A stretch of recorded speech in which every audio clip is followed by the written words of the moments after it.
Chapter 21. A New Departure in Flavorings. Dear me, there is nothing but meetings and partings in this world, as Mrs. Lynde says, remarked Anne plaintively, putting her slate and books down on the kitchen table on the last day of June and wiping her red eyes with a very damp handkerchief. Wasn't it fortunate, Marilla, that I took an extra handkerchief to school today? I had a presentiment that it would be needed.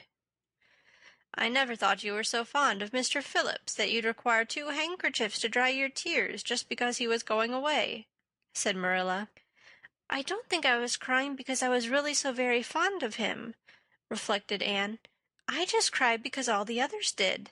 It was Ruby Gillis started it.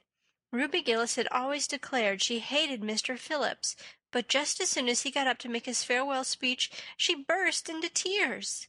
Then all the girls began to cry, one after the other. I tried to hold out, Marilla. I tried to remember the time Mr. Phillips made me sit with a boy, and the time he spelled my name without an E on the blackboard, and how he said I was the worst dunce he ever saw at geometry and laughed at my spelling, and all the times he had been so horrid and sarcastic. But somehow I couldn't, Marilla, and I just had to cry too. Jane Andrews has been talking for a month about how glad she'd be when Mr. Phillips went away, and she declared she'd never shed a tear. Well, she was worse than any of us, and had to borrow a handkerchief from her brother. Of course the boys didn't cry, because she hadn't brought one of her own, not expecting to need it. Oh, Marilla, it was heartrending. Mr. Phillips made such a beautiful farewell speech, beginning, "The time has come for us to part." It was very affecting, and he had tears in his eyes too, Marilla. Oh, I felt dreadfully sorry and remorseful for all the times I'd talked in school and drawn pictures of him on my slate and made fun of him and Prissy. I can tell you I wished I'd been a model pupil like Minnie Andrews. She hadn't anything on her conscience. The girls cried all the way home from school.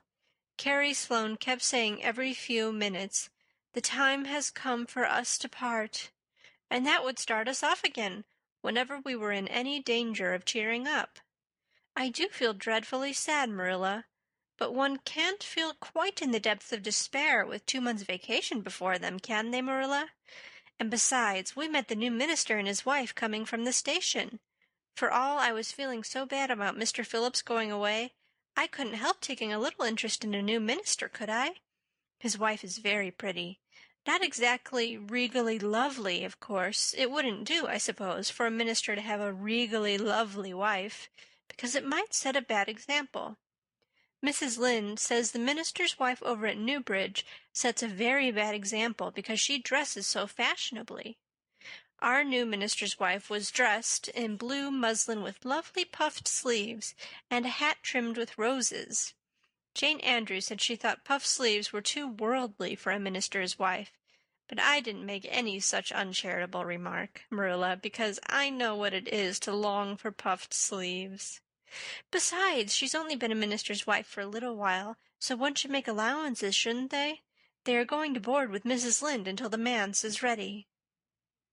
If Marilla, in going down to Mrs. Lynde's that evening, was actuated by any motive save her avowed one of returning the quilting frame she had borrowed the preceding winter, it was an amiable weakness shared by most of the Avonlea people. Many a thing Mrs. Lynde had lent, sometimes never expecting to see it again, came home that night in charge of the borrowers thereof. A new minister, and moreover a minister with a wife, was a lawful object of curiosity in a quiet little country settlement where sensations were few and far between. Old Mr. Bentley, the minister whom Anne had found lacking in imagination, had been pastor of Avonlea for 18 years. He was a widower when he came, and a widower he remained, despite the fact that gossip regularly married him to this, that, or the other one every year of his sojourn. In the preceding February he had resigned his charge and departed, amid the regrets of his people, most of whom had the affection born of long intercourse for their good old minister, in spite of his shortcomings as an orator. Since then, Avonlea Church had enjoyed a variety of religious dissipation in listening to the many and various candidates and supplies who came Sunday after Sunday to preach on trial. These stood or fell by the judgment of the fathers and mothers in Israel. But a certain small red-headed girl who sat meekly in the corner of the old Cuthbert pew also had her opinions about them, and discussed the same in full with Matthew, Marilla always declining from principle to criticize ministers in any shape or form. "I don't think Mr. Smith would have done, Matthew," was Anne's final summing up. "Mrs. Lynde says his delivery was so poor, but I think his worst fault was just like Mr. Bentley's. He had no imagination. And Mr. Terry had too much. He let it run away with him, just as I did mine in the matter of the haunted wood. Besides, Mrs. Lynde says his theology wasn't sound. Mr. Gresham was a very good man and a very religious man, but he told too many funny stories and made the people laugh in church. He was undignified, and you must have some dignity about a minister, mustn't you, Matthew? I thought Mr. Marshall was decidedly attractive, but Mrs. Lynde says he isn't married or even engaged, because she made special inquiries about him, and she says it would never do to have a young unmarried minister in Avonlea, because he might marry in the congregation, and that would make trouble. Mrs. Lynde is a very far-seeing woman, isn't she, Matthew? I'm very glad they've called Mr. Allen. I liked him because his sermon was interesting, and he prayed as if he meant it, and not just as if he did it because he was in the habit of it. Mrs. Lynde says he isn't perfect, but she says she supposes we couldn't expect a perfect minister for $750 a year. And anyhow, his theology is sound because she questioned him thoroughly on all the points of doctrine. And she knows his wife's people, and they are most respectable, and the women are all good housekeepers. Mrs. Lynde says that sound doctrine in the man and good housekeeping in the woman make an ideal combination for a minister's family. The new minister and his wife were a young, pleasant-faced couple, still in their honeymoon and full of all good and beautiful enthusiasms for their chosen life work. Avonlea opened its heart to them from the start. Old and young liked the frank, cheerful young man with his high ideals, and the bright, gentle little lady who assumed the mistress-ship of the manse. With Mrs. Allen, Anne fell promptly and wholeheartedly in love. She had discovered another kindred spirit. "Mrs. Allen is perfectly lovely," she announced one Sunday afternoon. "She's taken our class, and she's a splendid teacher. She said right away she didn't think it was fair for the teacher to ask all the questions, and you know, Marilla, that is exactly what I've always thought. She said we could ask her any question we liked, and I asked ever so many. I'm good at asking questions, Marilla." "I believe you," was Marilla's emphatic comment. "Nobody else asked any, except Ruby Gillis, and she asked if there was to be a Sunday school picnic this summer. I didn't think that was a very proper question to ask, because it hadn't any connection with the lesson. The lesson was about Daniel and the lion's den. But Mrs. Allen just smiled and said she thought there would be. Mrs. Allen has a lovely smile. She has such exquisite dimples in her cheeks. I wish I had dimples in my cheeks, Marilla. I'm not half so skinny as I was when I came here, but I have no dimples yet. If I had, perhaps I could influence people for good. Mrs. Allen said we ought always to try to influence other people for good. She talked so nice about everything. I never knew before that religion was such a cheerful thing. I always thought it was kind of melancholy, but Mrs. Allen's isn't, and I'd like to be a Christian if I could be one like her. I wouldn't want to be one like Mr. Superintendent Bell." "It's very naughty of you to speak so about Mr. Bell," said Marilla severely. "Mr. Bell is a real good man." "Oh, of course he's good," agreed Anne, "but he doesn't seem to get any comfort out of it. If I could be good, I'd dance and sing all day because I was glad of it. I suppose Mrs. Allen is too old to dance and sing, and of course it wouldn't be dignified in a minister's wife, but I can just feel she's glad she's a Christian, and that she'd be one even if she could get to heaven without it." "I suppose we must have Mr. and Mrs. Allen up to tea some day soon," said Marilla reflectively. "They've been most everywhere but here. Let me see. Next Wednesday would be a good time to have them.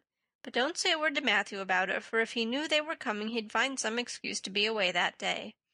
He'd got so used to Mr. Bentley he didn't mind him, but he's going to find it hard to get acquainted with a new minister, and a new minister's wife will frighten him to death."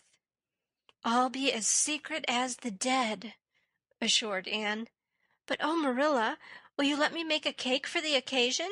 I'd love to do something for Mrs. Allan, and you know I can make a pretty good cake by this time." "You can make a layer cake," promised Marilla. Monday and Tuesday great preparations went on at Green Gables. Having the minister and his wife to tea was a serious and important undertaking, and Marilla was determined not to be eclipsed by any of the Avonlea housekeepers. Anne was wild with excitement and delight. She talked it all over with Diana Tuesday night in the twilight as they sat on the big red stones by the Dryad's Bubble and made rainbows in the water with little twigs dipped in fir balsam. "Everything is ready, Diana, except my cake, which I'm to make in the morning, and the baking powder biscuits, which Marilla will make just before tea time. I assure you, Diana, that Marilla and I have had a busy 2 days of it. It's such a responsibility having a minister's family to tea. I never went through such an experience before. You should just see our pantry. It's a sight to behold. We're going to have jellied chicken and cold tongue. We're to have 2 kinds of jelly, red and yellow, and whipped cream and lemon pie and cherry pie, and 3 kinds of cookies and fruit cake, and Marilla's famous yellow plum preserves that she keeps especially for ministers, and pound cake and layer cake, and biscuits as foresaid, and new bread and old both, in case the minister is dyspeptic and can't eat new. Mrs. Lynde says ministers mostly are dyspeptic, but I don't think Mr. Allan has been a minister long enough for it to have had a bad effect on him. I just grow cold when I think of my layer cake. Oh, Diana, what if it shouldn't be good? I dreamed last night that I was chased all around by a fearful goblin with a big layer cake for a head." "It'll be good all right," assured Diana, who was a very comfortable sort of friend. "I'm sure that piece of the one you made that we had for lunch in Idlewild 2 weeks ago was perfectly elegant." "Yes, but cakes have such a terrible habit of turning out bad when you especially want them to be good," sighed Anne, setting a particularly well-balsamed twig afloat.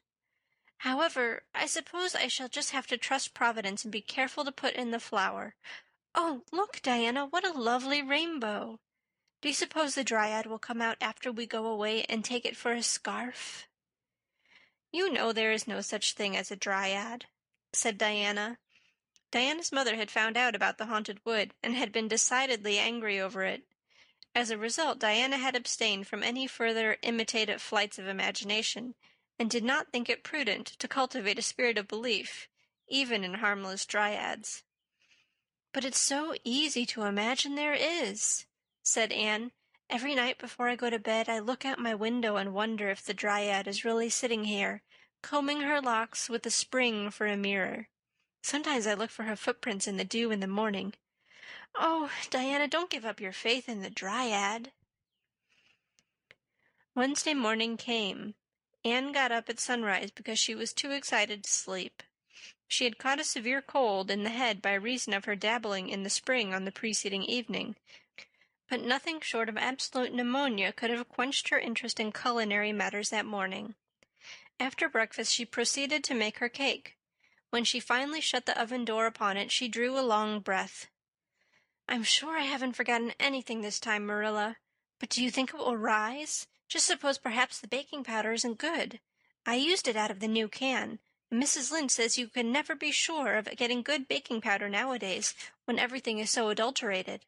Mrs. Lynde says the government ought to take the matter up, but she says we'll never see the day when a Tory government will do it. Marilla, what if that cake doesn't rise?" "We'll have plenty without it," was Marilla's unimpassioned way of looking at the subject. The cake did rise, however, and out of the oven, as light and feathery as golden foam, Anne, flushed with delight, clapped it together with layers of ruby jelly, and in imagination saw Mrs. Allan eating it and possibly asking for another piece. "You'll be using the best tea set, of course, Marilla," she said. "Can I fix up the table with ferns and wild roses?" "I think that's all nonsense," sniffled Marilla. "In my opinion, it's the eatables that matter, and not flummery decorations." "Mrs. Barry had her table decorated," said Anne, who was not entirely guiltless of the wisdom of the serpent. and the minister paid her an elegant compliment. He said it was a feast for the eye as well as the palate.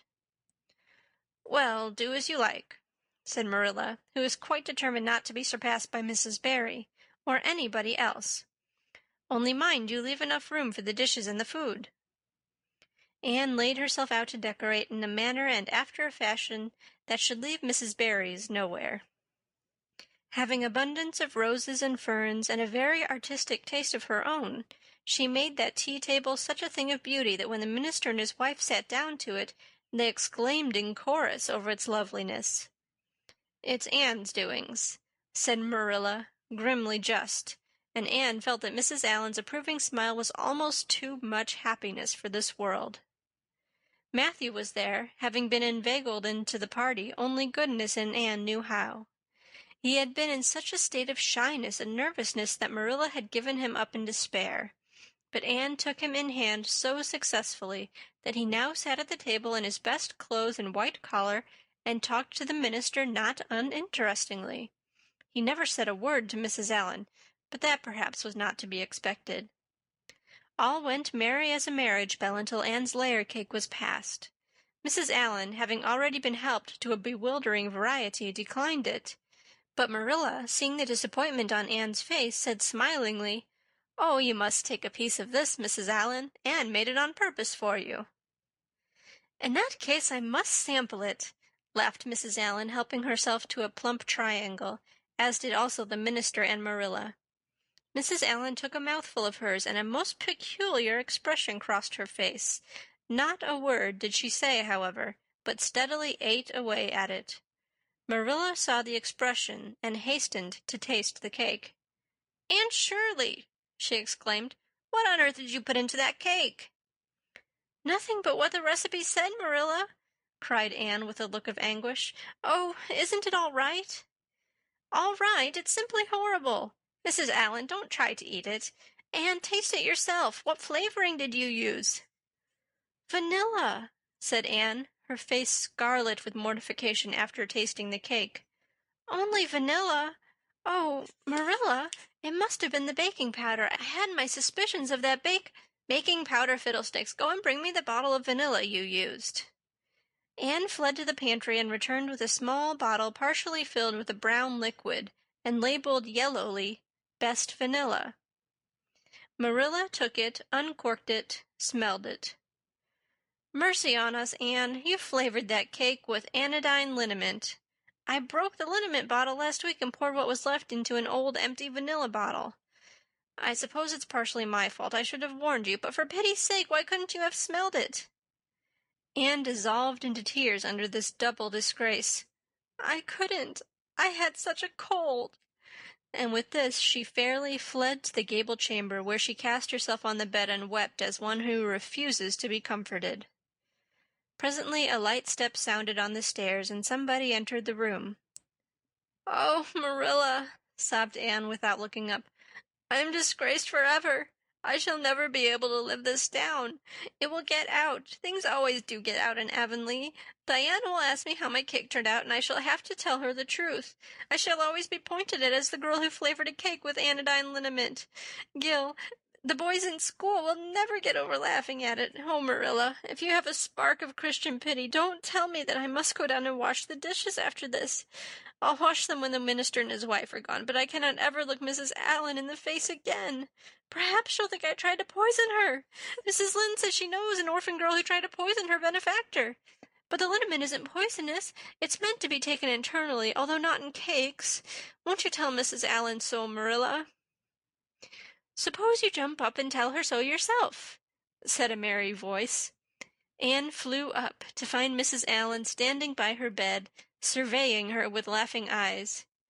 "My dear little girl, you mustn't cry like this," she said, genuinely disturbed by Anne's tragic face. "Why, it's all just a funny mistake that anybody might make." "Oh, no, it takes me to make such a mistake," said Anne forlornly, "and I wanted to have that cake so nice for you, Mrs. Allen." Yes, I know, dear, and I assure you I appreciate your kindness and thoughtfulness just as much as if it had turned out all right. Now you mustn't cry any more, but come down with me and show me your flower garden. Miss Cuthbert tells me you have a little plot all your own. I want to see it, for I'm very much interested in flowers. Anne permitted herself to be led down and comforted, reflecting that it was really providential that Mrs. Allan was a kindred spirit. Nothing more was said about the liniment cake, and when the guests went away, Anne found that she had enjoyed the evening more than could have been expected, considering that terrible incident. Nevertheless, she sighed deeply. Marilla, isn't it nice to think that tomorrow is a new day, with no mistakes in it yet? I warrant you'll make plenty in it, said Marilla. I never saw your beat for making mistakes, Anne. Yes, and well I know it, admitted Anne mournfully. But have you ever noticed one encouraging thing about me, Marilla? I never make the same mistake twice. I don't know as that's much benefit when you're always making new ones. Oh, don't you see, Marilla? There must be a limit to the mistakes one person can make, and when I get to the end of them, then I'll be through with them. That's a very comforting thought. Well, you better go and give that cake to the pigs, said Marilla. It isn't fit for any human to eat, not even Jerry Boot. End of chapter 21. Recorded by Annie Coleman in St. Louis, Missouri in March 2007.